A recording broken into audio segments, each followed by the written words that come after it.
Hello, my name is Rachel. I am a knitter, a crocheter, a mother, a teacher, a wife, and I wanted just to pop on to YouTube to seek some advice about what I should knit for 2024. This year, I have had some amazing knitting experiences. I've noticed that my mojo has slowed significantly in the mid part of the year, especially those summer months. I could not decide what summer garment I wanted to knit on, and by the time I finally decided, the summer season patterns had trended away or whatnot. So I'm back to square one where I'm back to almost square one because the new year is upon us. And I really want to cast on that super duper project that is going to challenge me, excite me, and also be a staple in my wardrobe. So I have several options that I can choose from. Before I go over my options, I wanted just to quickly update you about my current works and projects process. So I have two active whips and one languishing whip. So my most active whip that has gotten more attention than it ever has had is my tessellated vest. I have been spending quality evenings, about an hour. I haven't been able to stay up as late as I used to usually do. So here's my progress so far. And believe it or not, I've actually been able to stick to my plan of like, I'm going to knit 3 rows a day, and that is it. And since I've been doing that, it's been less intimidating and it's actually been working out really well. And I'm enjoying this particular knit. I'm actually having a really good time with it. And I've been playing with this project bag that I got from Amazon. The purpose of me buying this is because it has these little holes at the top that allows you to pull your yarn through, but I'm still getting tangled. And the reason why I'm still getting tangled is because of this brush alpaca. And so I'm using Labian brush alpaca, which is beautiful. So as you can see, the color I chose is giraffe, and it has various gold, yellow, brown mixed into the almost white grayish color. And it just does wonders to this particular project, where there's some instances where it looks like, I'm sorry, you can't really see. Let me get closer. There are some instances where it looks pure white and then gray, then it's yellow, then I'm in love with it. And I cannot wait to finish this project because I'm curious about what the final outcome is. Because if it looks as good as it does on the bottom, then it's just going to look dope. And I really wanted to have something in my closet that was blue and gold. Like, that was really resonated with me after watching an episode on Fruity Knitting, where Andrea's daughter Madeline was knitting some gloves that had this beautiful blue gold to it. When I saw it, I like immediately wanted to know what yarn she was using so I can see if I can replicate that combination. And I couldn't quite find the color navy blue that I wanted until I came across this moondrake. So the primary color in this project is Moondrake. This is their dark navy blue. I'm also using Spin Cycles Ghost Ranch in this particular pattern, and I'm also using Ghost Ranch, and I'm using Close Call. So those are the two I chose because what Close Call has a little bit of pink variation to it that I thought was really nice, and Ghost Ranch is just simply stunning. I have not seen a single skein, that looks exactly alike, and I just really am enjoying this pattern so much, in fact, that I'm literally knitting on it right now as I'm speaking, because it's a mindless knit that you can easily get lost into, especially if you have a good audiobook or a nice movie. So if you haven't tried this out, I encourage you to check out the tessellated vest. Just know it's not going to work up quickly. It is a bottom-up sweater, and you're doing mosaic knitting, and with mosaic knitting requires you to slip a stitch while also knitting a stitch. And so while you're doing that, it may feel like the growth is not happening, but if you stick with it, it really will. And you can have a really good time, which I am definitely having with this particular pattern. I've restarted the Weekender Light.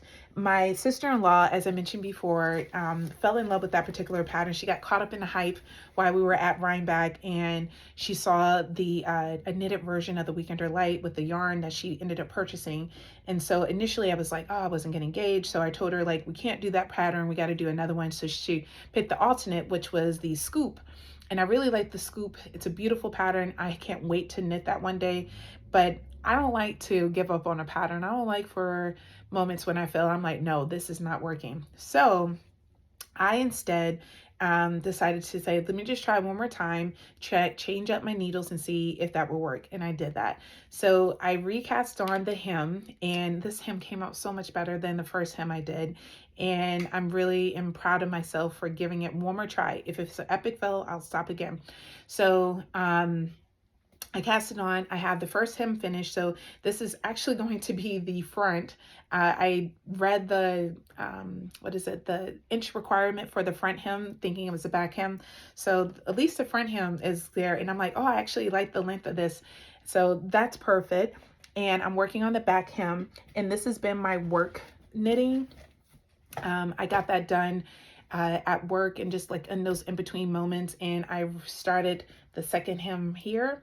I'm holding 2 yarns together to make the fabric, and the fabric is so much better now that I made that decision, and I'm really excited about the direction of this particular pattern and what's the outcome going to be.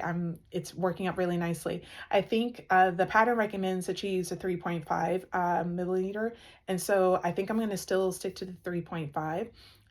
But I'm just going to use my Chago needles rather than my Carbonons needles, because I noticed that I knit a little looser with that, and it just didn't come out quite the way it was intended to. Plus, I admit, when I initially cast on the Weekender Light, I noticed that it was really similar to the tessellated vest, and I'm like, I'm doing another bottom up sweater. I don't really want to do that. And I was just having an internal moment of conflict about what felt like I was doing the exact same pattern. And now that I had a reset, I realized that I'm joining these 2 hems together, and I'm going to be working in a tube, and I'm going to be crafting something that's completely different than the tessellated vest. And I'm doing a tessellated vest, not the sweater, so which is going to give me that variation I'm looking for. Will I ever cast on a tessellated sweater? I don't foresee that. I selected the sweater at first. Why? I don't know. But I'm glad I have it just in case one day I do get the urge to do it. But with the vest, I've already purchased 2 collared shirts to go with it. I found 2 turtlenecks that I forgot I had in my possession. So it's going to be a frequent item within my wardrobe, excuse me. So I cannot wait to finish that, and I wear it in a new year, because I have a sneaky feeling I will have that finished before I go back to work. So those are my 2 active WIPs. Those are the WIPs that I'm working on, and I'm going to be working on diligently up until December 31st. But I have a new cast on for January 1st. That is something I really want to do at 12:02 on January 1st. I want to have a new cast on. And a part of me was thinking, like, my focus can be on the Cloud Peak cardigan. Now, as you can see, this is my version of Cloud Peak cardigan, and it's too small. It's not, although the armhole is measuring the length it's supposed to for the size I cast on, when I tried it on, it was right in the middle of my armpits, and it just did not feel comfortable. And so I decided that after deliberating back and forth with myself, spending hours on the internet looking at various yarns, looking at other people's project pages and their Instagram pages with this project, I decided that I will just put a pin on this until I can find the right yarn. And as I was doing that, I don't like to be wasteful, because you can't really see, but well, my yarn room is messy, so don't judge me too much. But this is just one bookcase of all the yarn I have in my possession. I have another bookcase.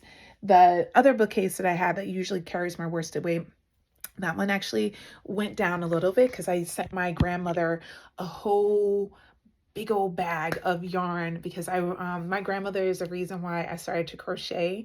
I remember being a young girl visiting her and my grandfather during my summer, and she would always be crocheting away.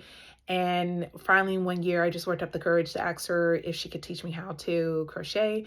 And we were, by then I was 16, and we were at Thanksgiving, and we sat on the couch at my Aunt Wee's house, and I was crocheting my first granny square. It was an epic mess, but she was so encouraging and she was so helpful. And although I'm left-handed, I did everything with my right hand, because I had no idea that you could also hold the hook in your left hand. And at the time, she wasn't too sure how to, excuse me, I was feeling a little chilly. She wasn't too sure how to explain how to do crochet with your left hand. So although I'm left-handed, I do everything with my right hand.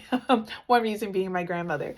So anywho, I wanted to send her something and wanted, I know that she loves making babies blankets. And fortunately, our family just keeps growing. And I have a lot of cousins who are younger than me. And when I say younger, they're like in their 30s, who are now starting their families. So my grandmother is making them the traditional blankets that she has for all of us when we were babies and growing up. So I sent her a whole bunch of that, and I hope she really enjoys that. She's going to get that for Christmas. That's one of my presents to her, because she gave me this present. I wanted to give her something. And in addition, I'm like, okay, so I have that yarn, and um, I don't like, so my whole point of sharing this is that I don't like to waste yarn. And I feel like I'm feeling a little wasteful because I purchased all this yarn and I'm not using it. And I don't want to go online and keep acquiring new yarns that it just isn't getting used, because it's such beautiful yarn.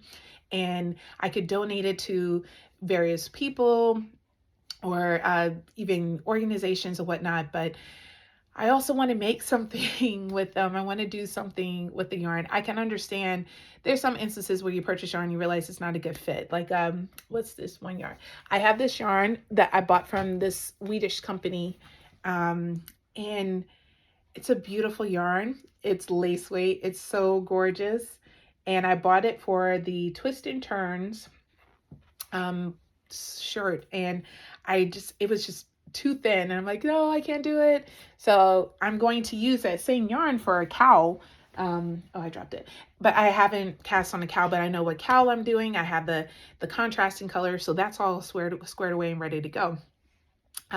So I love the fact that I can look at majority of my yarn and say, like, there is a project in my library or in my knitting books or crochet books that I can use the yarn for. However, with my bare naked wool yarn, this is my Stone Soup worsted bare naked wool yarn that I'm in love with. When I saw the yarn being used on a project by Kevin on Needles at the Ready, I was like, what is that? And I went on their website and I'm like, oh my gosh, it's beautiful, but I wasn't too sure if it's going to be too rustic or not too scratchy.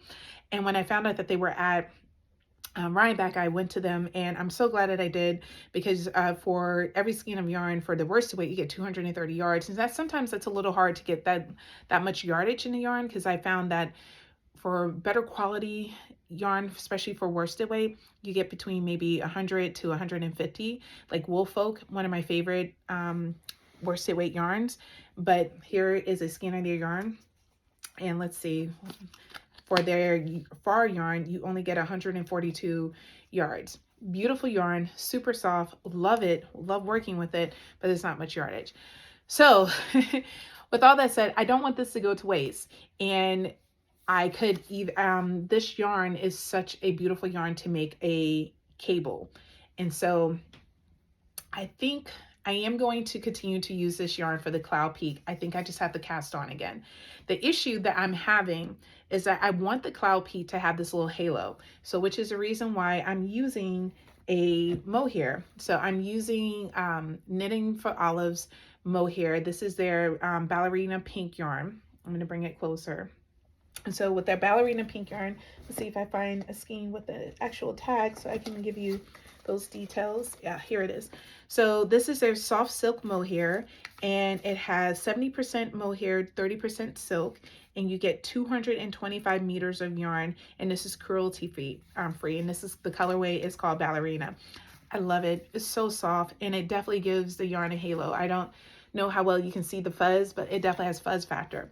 My only issue with this particular yarn is that I was hoping for this variation in the color. And with this yarn that I have from Bare Naked Wool, it does have a little variation in it, but I was looking for like a little pop of blue and a pop of pink, like a really like saturated pink, and a little pop of orange, and just a little like a speckle, not this speckly, but close to it, like subtle. And I have a lace yarn in here somewhere, somewhere deep in the yarn. Here's an example of it. So this would be pretty ideal, where it's almost like tweed, where it just like pops up. And I completely forgot I had this yarn. Goodness gracious, that's another story for another day. So I was like, oh, what am I gonna do? And so I was hoping I could find a mohair that I can hold with this, because the only way I get stitch gauge is when I'm holding it with my mohair. When I'm not holding it with mohair by itself, for some reason, I don't get stitch gauge. And I've tried it twice. It doesn't happen. As soon as I put it with mohair, magic. And it doesn't matter which mohair. I've tried it with different variations. So my two options with the mohair, I can use Hedgehog Fibers mohair, which I think I'm leaning towards, but it has way too much speckle for me. The one that I really want to use and that I'm gravitating towards, and I hate to admit it, is Labia's Surrey Alpaca. I have one more skein of this in my stash, which I have no idea what I'm going to use it for. So I can potentially trade it in at the yarn store I purchased it from. Sometimes they let you do exchanges. And I wouldn't use this color because although I love this color in my vest, it just doesn't go for what I have envisioned for my Cloud Pink cardigan. For my Cloud Pink, I want something pink, which is the reason why I more than likely, if I'm sticking to what I've told myself, that I need to stop excessively buying yarn and use what I currently have in my stash and let the fabric speak. Because when I do that, it has such a beautiful effect. And there's no denying the halo. It's just that you cannot see the obvious brush pink. And I wish I had it right at hand. There was this, I'm going to talk while I'm looking for it. There was this one yarn that I got from Expression Fiber. Excuse me, I'm off camera right now. That I got from Expression Fiber. Here's one version of it right here. This isn't the one with the variation color, but Expression Fiber has some of the most beautiful yarn I've ever worked with. And the yarn that I had to potentially paired it with was called their Burberry Silk. It's 50% Burberry and 50% silk. And it's a lace weight yarn. You get about 600 plus yards with it. 2 skeins of it, I know I would have more than enough to do with the pattern. The issue is that I'm on you need to stop buying yarn. Okay, Rachel, you are just dropping yarn everywhere, so you should just stop. But anyway, I'm on not to say I'm on a no buy, but I should stop because I'm going to bring you to the desk. This is just a desk for me pulling from the shelf. That's part of the shelf. You see that up there? You see that overflow? This is the reason why I can't find yarn. And this one is just as bad. Like it is bad. Ooh, goodness. And there's yarn behind me. I don't know if you can see it. There's yarn down there. There's yarn in the closet. There's yarn in the trundle. There's yarn over there. There's yarn over there. There's yarn everywhere. So for me, I'm trying not to consistently I want to have a stash, a collection of yarn that when I'm seeing a pattern that I'm gravitating towards, that I can say, ooh, this is the perfect yarn to use it with. But I also want to be purposeful with my money because I love treating myself to yarn, but I don't want to just treat myself to something that I'm just letting sit and languish in my stash that never gets a light of day. Like I'm looking at yarns I purchased 2 years ago. Oops. I'm looking at yarn that I purchased 2 years ago that I have no idea what I'm ever going to do with it. And so with that said, I have this other option that I could hold the mohair together with that, and that would give it more of that halo pinkish look. But the issue with doing that is that it's going to, once again,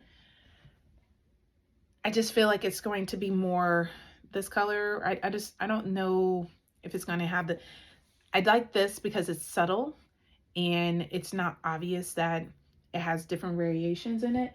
I just wish I could find or show you that speckled yarn. I should have found it before I started filming because then you would know what I'm talking about. Like here's an example of what it could be. So that's essentially, oh gosh, I forgot this mohair was in there. That's essentially where I'm at. Oh crap, I forgot about this yarn too. So I say all this is that for 2024, I want to restrain myself from purchasing yarn from, okay, I thought I heard someone. I'm like, I'm home alone. What does that sound? I want to restrain myself from purchasing yarn until local yarn store day. I had such a wonderful experience for a local yarn store day, and I want to not say relive it, but I want to add on to that because I was able to expose myself to new yarns and really get reacquainted with what I like and what I don't like in my yarns. And so what I'm thinking is that I need to go through all of this and make a firm decision about what yarn I want to use. And then I can successfully pick, because I just found these. Oh, this is I don't even know what this is. I shouldn't have pulled this out. You know how when you pull something out and you're like, uh-oh, spaghettios. That's my moment. That's the moment I'm having right now. I'm having an uh-oh, spaghettios moment. Because I keep coming across yarn that I have forgotten I purchased in the attempt to, like, this yarn was purchased to make a ranunculus. Still sitting here.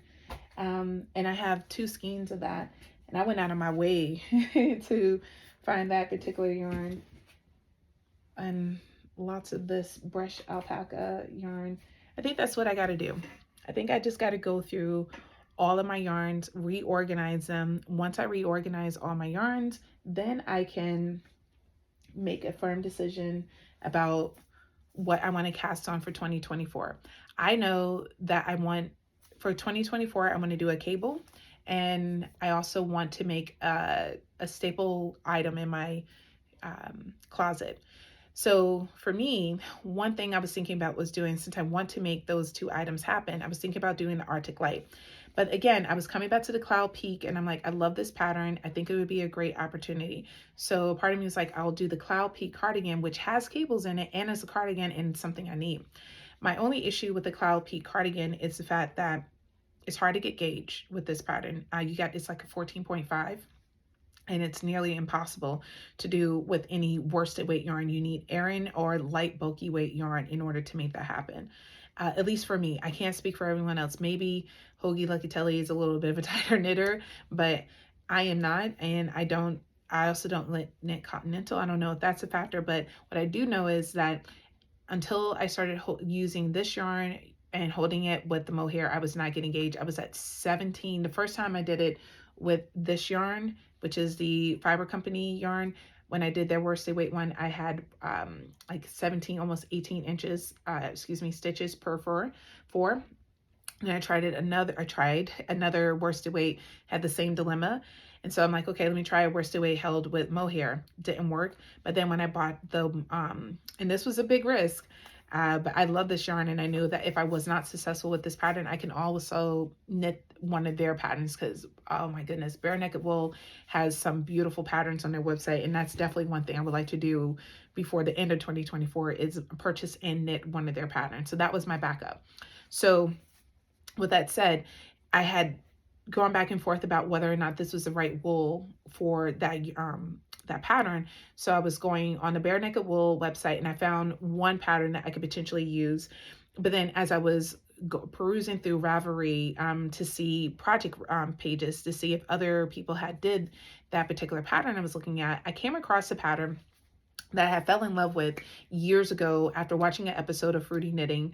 And they were interviewing a designer whose name I'm going to have to put on the screen because I don't know how to pronounce it well and I don't want to make myself look more foolish than I already do. So I came across this woman and loved her designs. I ended up purchasing one of her tank tops, and then I saw, as I was scrolling through her many beautiful patterns, that she has this cardigan.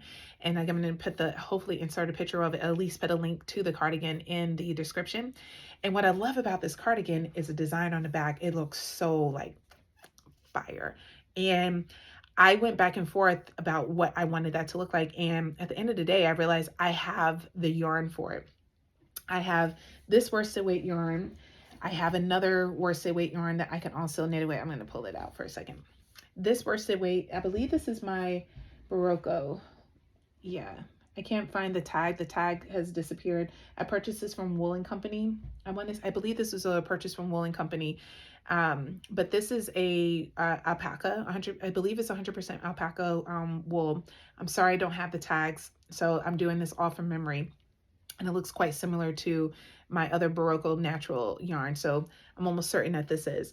And I wanted a black cardigan, and I already have my champagne cardigan that's black. So, and I'm also wanting a black pullover, which is what I'm doing with the Solari. So I got to do something with this. And this is not quite black. This is more of a heather, whereas the champagne cardigan is a jet black. So that's my workaround with that. And with this particular yarn, that makes it a little slightly different is that if I should decide to use this, I would pair this yarn with this one. This is from Pearl Soho. This is a discontinued yarn that was gifted during my Yarn Love Exchange activity I did at work. So I would pair it with this one because you need 3 colors. So this is your main color. This would be your color 1. And for color 2, I was thinking of either pairing it with this or using my other Barocco. And I'm landing on these 3. That's where I'm going. So seeing the 3 of them on camera, this is 100% my style. Initially, I was going to use like a cream color in between it, but just seeing how those look, and I don't only have one skein of this, and so this would be perfect for it. So I found it. So when I cast on that particular cardigan, that would be the colors I would do.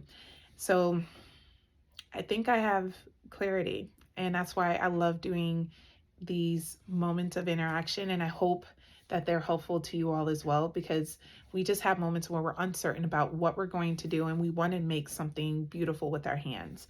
And I'm going to make my Cloud Peak cardigan using this yarn. I just have to frog this. This is not the right size. This is not going to give me the comfort I'm looking for. I want a nice oversized cardigan, and this is going to be it. This is going to give me a jacket because the gauge it's at, so I have the opportunity. This is an 18 stitch gauge. I'm going to insert the link to the pattern there, and I'm almost 99% sure it was 18 stitches per 4 inches, which I know for a fact I get this with this yarn using the same needle size I had did the original with. So just looking at that, I'm like, that's perfect. And the Arctic Light, I think I'm just going to go for it. I think for my four projects for 2024, I'm going to do the Jason Cashmere hat because I love that pattern, and I would love to start the year off doing that pattern. And I want to use my black yarn. This is a Woolen Fork yarn. This is one of their 100% superwash merino. I don't know the yardage off the top of my head because the tag has disappeared. It was tucked in the middle, but it has it's gone. So I'm going to use this Jason for my Jason Cashmere hat. I have a lot of these various hats floating around, so I think I'm going to make a whole bulk of donated hats because I would like to send some out. And I'm going to recast on my Cloud Peak. So I'm going to recast on my Cloud Peak. I'm going to cast on Jason Cashmere. I'm going to cast on my Arctic Light. I'm excited about that. And I'm going to put this yarn aside. At least I have an idea what I'm going to do it with, because that particular pattern requires brioche knitting, and I understand how to do it. I can do it, but I'm not great at it. And so we'll see how that goes. I can always make modifications where it can be different. So thank you for being an unsolicited thought partner with that. I still have a sweater quantity of this yarn that I have no idea what to do. And if you are someone who is interested in it, hit me up. I'll gladly ship it to you for free for it. Or maybe you can pay for your shipping and have the yarn for free. I just don't want good yarn to go to waste. And that's where I'm at right now. I have all this beautiful fingering DK weight yarn. I wanted to increase my fingering weight stash, and I think I went above and beyond. And I have so much yarn that I don't know what to do with it. Case in point, this beautiful yarn that I got from Trilogy Yarns. No, this one is from, this is not from Trilogy. Where is that from? The name escapes my head, but I have all this beautiful yarn, and it's just sitting here, collecting dust, not doing anything, looking at me, wondering, when am I going to do something with it? But at the same time, I don't want all my entire stash to go away because I love seeing my shelves full of yarn as well. I don't know if anyone else is in that same boat. I'm so grateful to God that I have such an abundance of yarn and access to this. And I just want to share sharing it with others too, especially this, not just because it's this time of year, it's just actually who I am. I definitely love to share with others. So I'm gonna go ahead and frog this. I'm gonna go ahead and also work on my weekender light, reorganize the mess I have made, which was somewhat intentional because, as I said before, I had went on this buying spree of trying to reacquire enough yarn for fingering weight yarn. Uh, but now I have so much of it, and now I'm like, oh, I don't know what to do with all this. I need to reorganize it. So I think that's what I'm going to start off with. I'm going to reorganize my fingering weight yarn, reorganize my weight 4 shelves, go ahead and open up my last box of the Celestial yarn because I have no attachment to doing it day by day, and just go from there. I want to end by saying thank you for listening to my knitting rambles for this afternoon. And I hope that you all who are celebrating the holidays will have a beautiful, restful, enjoyable holiday. And for those of you who are not, still have a beautiful, restful, enjoyable week. Thank you for your time.